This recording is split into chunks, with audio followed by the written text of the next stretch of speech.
The family minister knows his role very well. I believe my role is to help vulnerable people. And we know that housing here in Luxembourg is expensive for everyone, Luxembourgers and non-Luxembourgers alike. And yes, that also applies to refugees.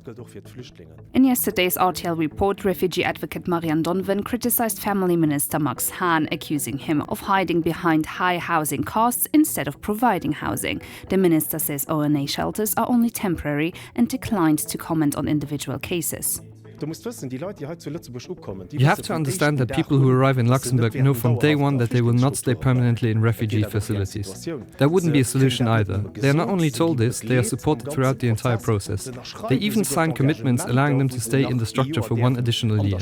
And as mentioned, there is also a certain degree of flexibility, especially depending on vulnerability and particularly when children are involved.